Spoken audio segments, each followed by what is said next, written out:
In this morning's Health Watch, warning kids about skin cancer. A government advisory panel now says doctors should tell children as young as the age of 10 about the dangers of getting too much sun. Skin cancer is the most common form of cancer. More than 2 million new cases are diagnosed each year in the United States. Dr. Phillips is here with more now on how to avoid it. Good to have you with us this morning. So that they're changing the recommendations a little bit as young as 10. I mean, I would think, why not just tell them from the very beginning? But what else do they now recommend? Well, really, this is coming from the U.S. Preventive Task Force. They are advisors to the government, and they reviewed the data. They found that you can make the most impact by telling people between the ages of 10 and 24 to avoid the sun and educating them about skin cancer.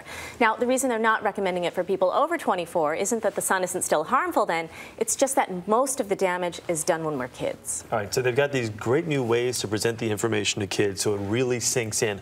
What are these new ways except telling them this can kill you? Well, really, even though the message is about skin cancer, the approach is about beauty.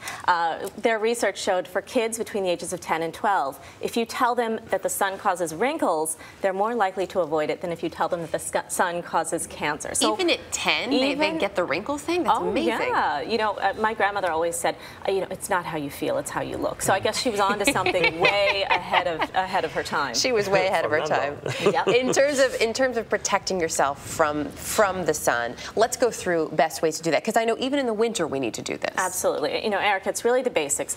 Use SPF that has both UVA and UVB protection even in the winter. If you don't wear sunscreen, or even if you do, it's also a good idea to cover up, wear a hat, wear long sleeves, avoid the sun during the most powerful times of the day, which is between 10 a.m. and 4 p.m. And of course, no tanning beds. Actually, California just banned them for people under the age of 18, but despite what they say on the Jersey Shore, avoid the tanning beds. They're really a big risk. Wait, those kids on the Jersey Shore are in tanning beds? Yeah. Gym, tanning, laundry. It comes as a shock for a boy from Jersey over there. Yeah, guilty as charged back in the day. I'm going to, I guess, side with the pro-sun lobby here for just 1 second. We always talk about vitamin D deficiencies and how it's not terrible for you to be out in the sun a little bit. Well, you know what? It doesn't take much sun to get the vitamin D that we need. So even just 5 minutes, say, walking from your car to work, you're absorbing enough just through your face and your hands to get most of the vitamin D that you need. But also, you can get vitamin D from milk, from fish, from fortified products like orange juice. So there are other sources, and we can't use that as an excuse for tanning. Yeah.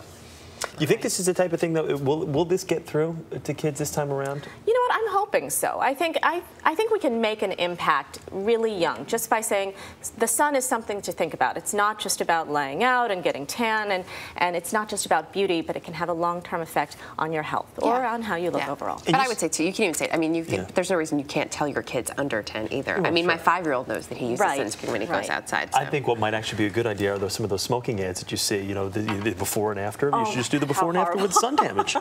That would deter most. And it just may work. Holly, nice to see you this morning. Thank you.